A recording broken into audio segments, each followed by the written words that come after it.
I was watching something on TV the other day, and it was a comedy show. But something happened there which really stayed with me in a very profound way.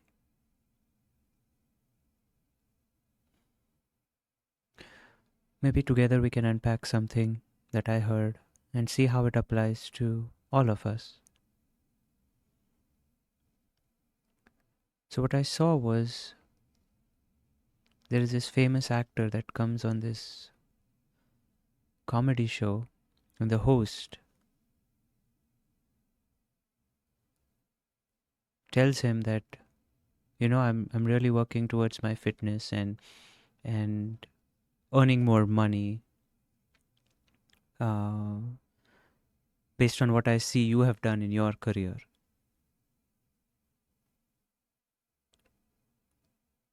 So it was a totally non spiritual show, but there were still traces of profundity in that which I want to explore. So, coming back to the story,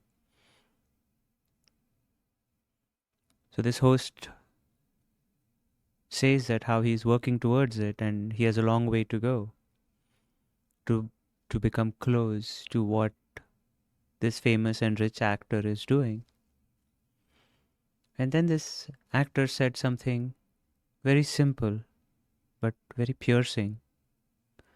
He said, "When are you going to do it? Half of your life is already gone."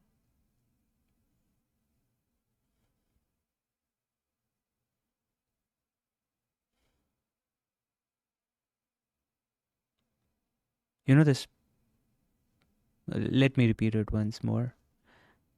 So the actor says, "When are you going to start living the life that you want to live?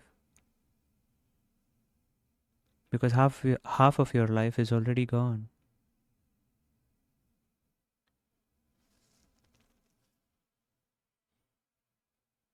And it made me realize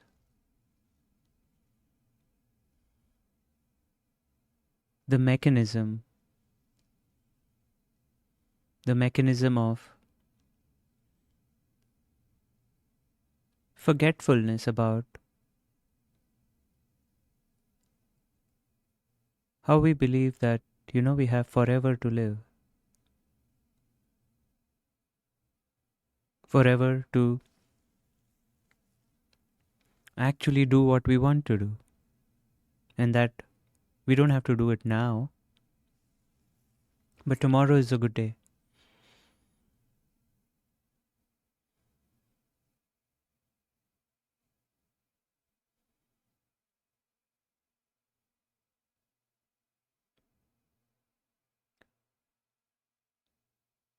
Although the trigger for this conversation was about name, fame, money, but once I sat with something that pierced my heart, I realized that it is more fundamental than just name, fame, money, which all of us have different connotations.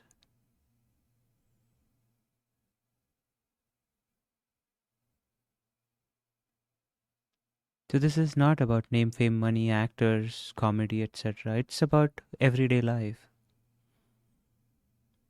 We all want to live a better life, a fuller life, a healthier life, a more loving, more engaged life.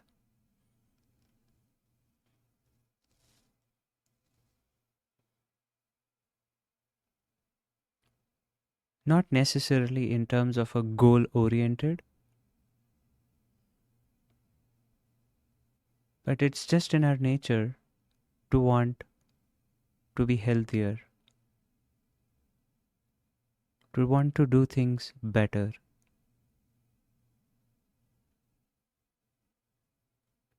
But the momentum of our habits makes sure that we do exactly like we have been doing. So we get exactly what we have been getting. Yet something in our hearts desires something more.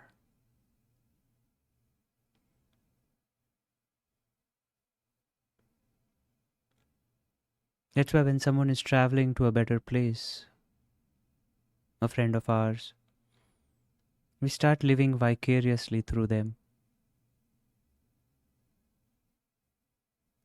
We get enamored by beautiful pictures, healthier bodies, healthier foods. We vow for a better workout routine, disciplined workout routine,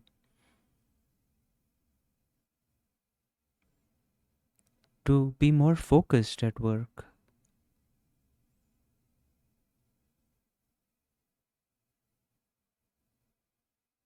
But somehow, this deep desire of our hearts to evolve, to improve, gets met with the momentum of previous habits. And these are not conscious habits, these are unconscious mechanical routines that we follow.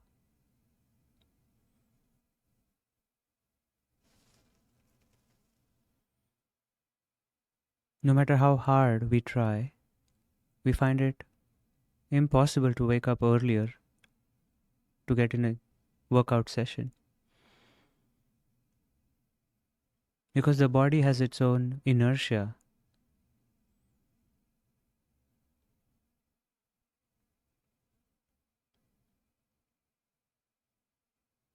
We can't wind down earlier at night because there's a momentum of the habit of checking our phones longer in bed or watching TV. And again, I'm not saying everything applies to all of us. I'm just trying to unpack what came to me, and most of this applies to me more than you. I don't proclaim to be a saint.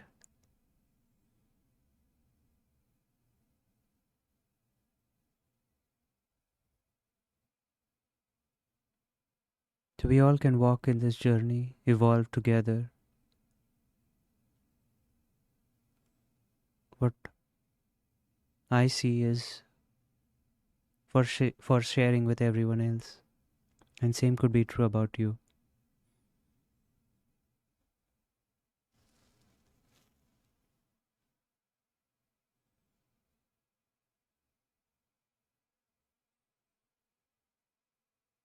So we have two things at hand. One, the deep desire to evolve, and the other is the momentum of our habits. One is in conflict with the other.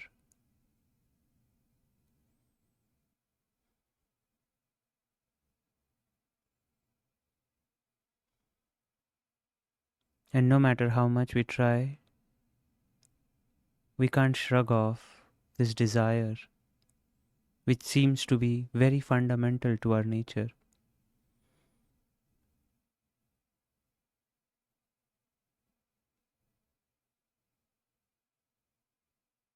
For example, like when you go to a football, baseball, basketball game, or any other sport for that matter, you want to see something more exciting. You want to see extraordinary efforts by the players. And we cherish those extraordinary efforts. Somehow, ordinary is not good enough. Not from a cultural good, not good enough standpoint, but from this deep desire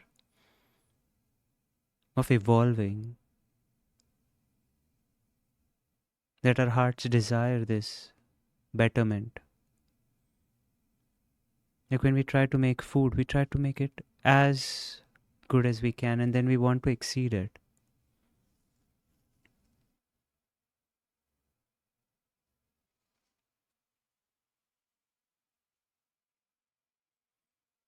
So, what happens in this conflict? Every time this desire comes up, it is met with the habit, the pre existing habit. We unconsciously push this action into the future. Like, oh, yeah, I'll do it from tomorrow. Once this gets solved, this situation in my life, I'm definitely going to do that. If only this thing and that thing. I mean,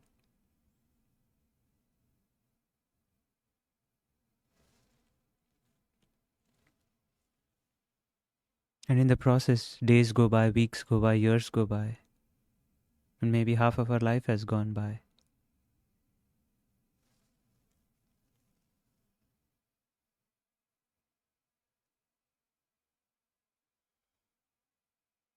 So when will we start living the way we want to? Is tomorrow or next week ever going to come?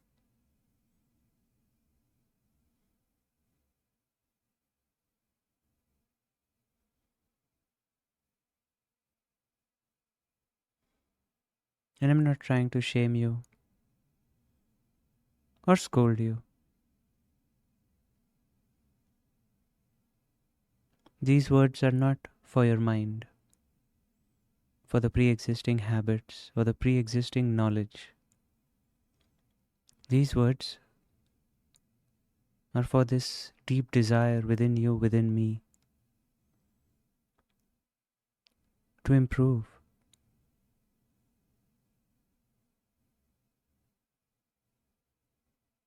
to evolve, to say something which is truer, shorter, more precise, more humane. And of course, I make mistakes. I stumble, I fumble.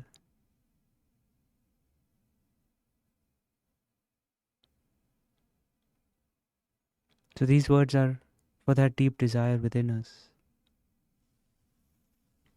Parts of you may not like it, but it's not for those parts, anyways.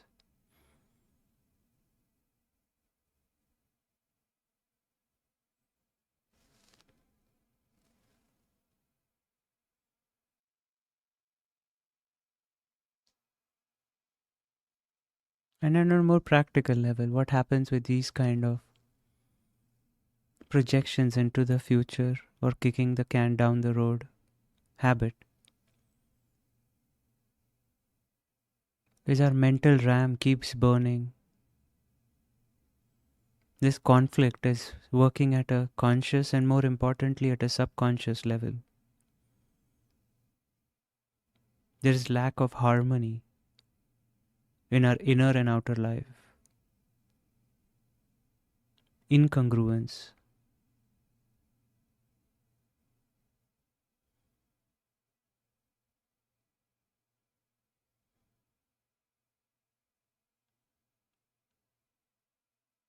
That's why we feel drained many times.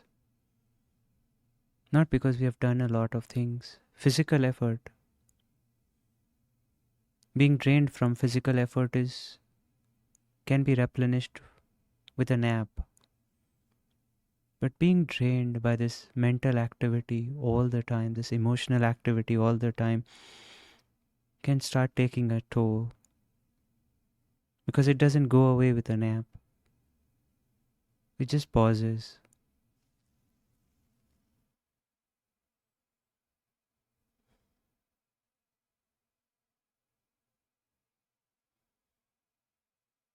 The hearts want to go towards better, to evolve, and our habits want to keep us where we are all day, every day.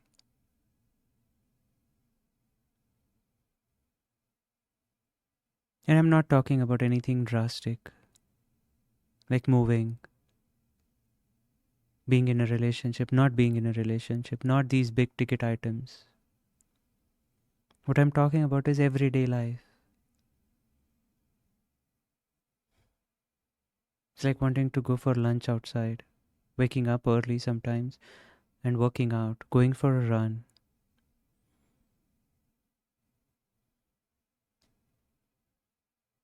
Whatever you think you are going to do tomorrow or next week, just doing those things today.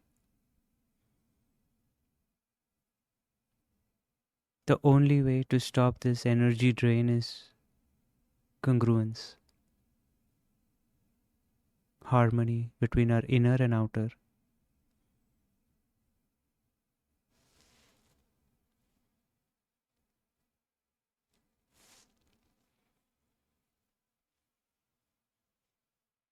And if not now, when?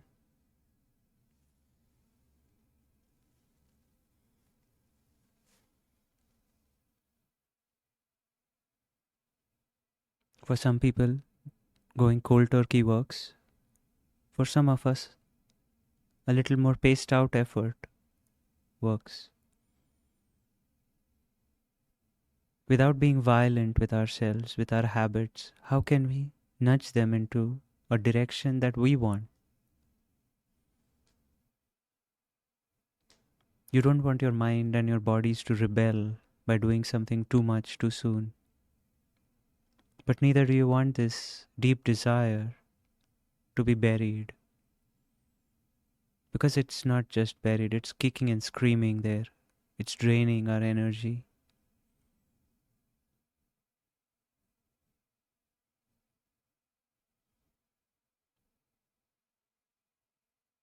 At the end of our life, what will matter to us is congruence, not how diligently we followed our habits.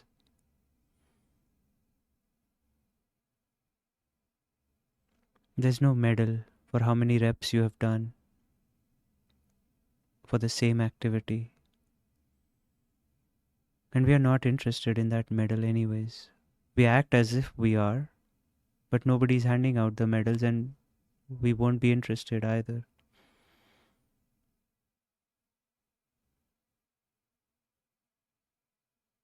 What we really long for is congruence, harmony. And what stops us from doing is this mechanism of pushing the can down the road.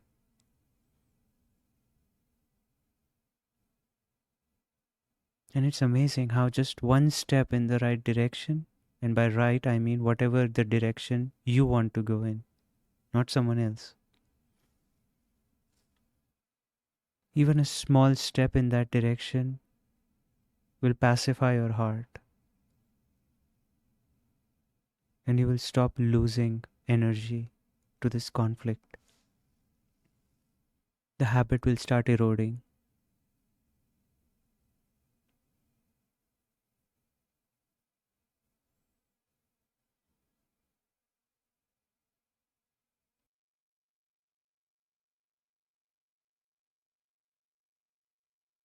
The busyness is not going to stop.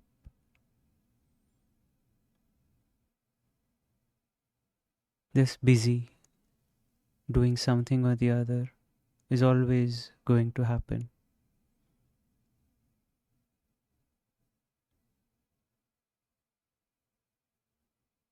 And we are all smart enough to see that in our life, that we are only getting busier as we age.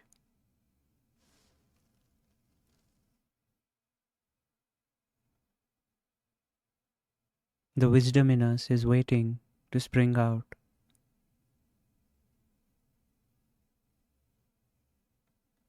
Age is a sign of wisdom, but somehow our habits are keeping us entrenched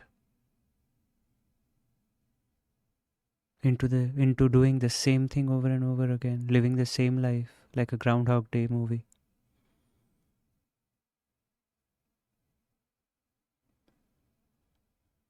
Wisdom is about something eternal, about new. It's like the sun. It's been there billions of years, yet it looks and feels new every day. How about that? That's wisdom.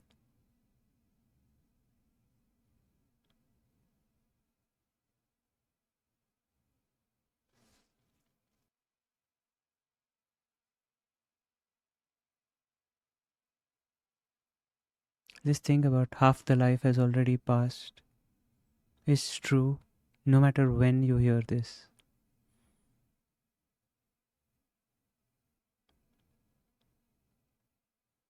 It's like a gut punch to this narrative that we have in our minds that, I'll do it later.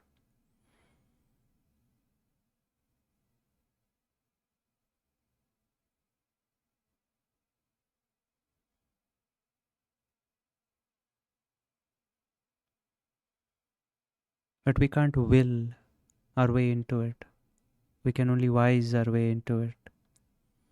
This is a function of wisdom, not a function of willpower.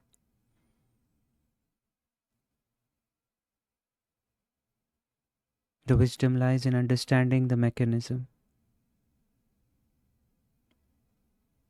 in understanding how we are complying with our habits, and to withdraw that compliance a day at a time, or completely at one time, in service of this deep desire that we all have to live a better life.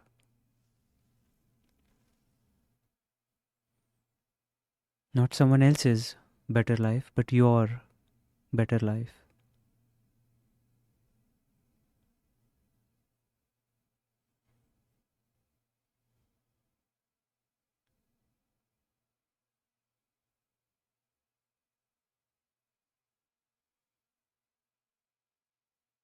A more practical approach would be to write down whatever we want to do on a daily basis.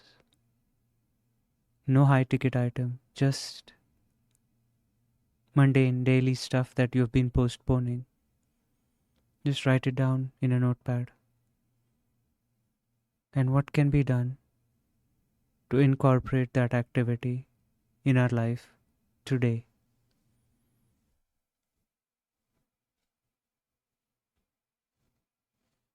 And see in the process if you're choosing any conflicting items.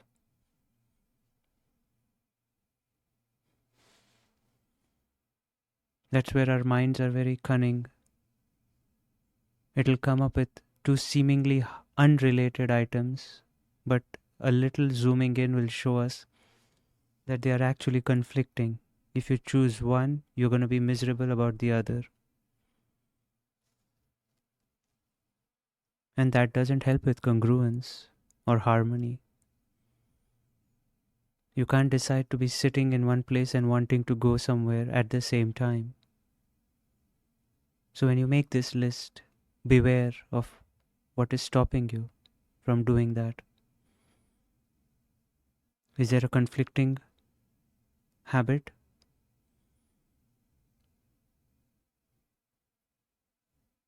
So removing unnecessary conflicts is the easiest way to incorporate wherever and whatever we want to do.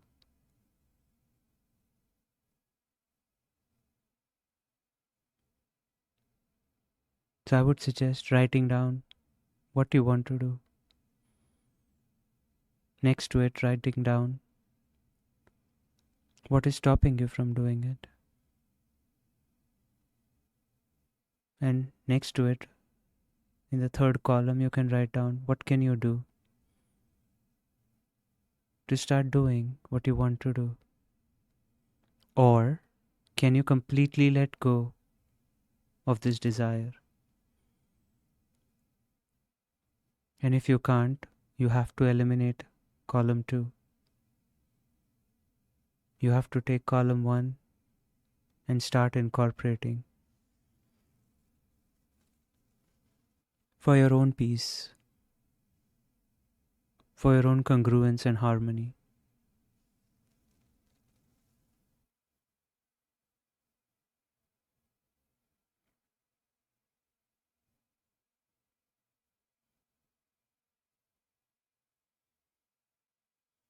Let go what needs to be let go, and if you cannot let go, make it a part of your life.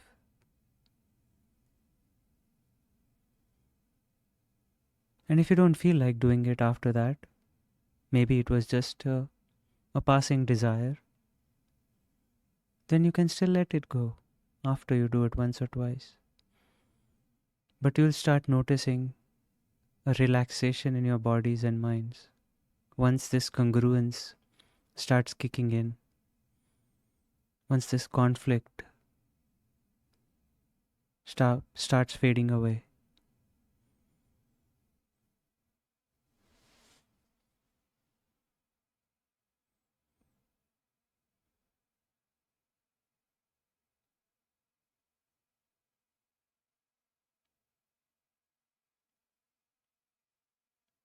Thank you.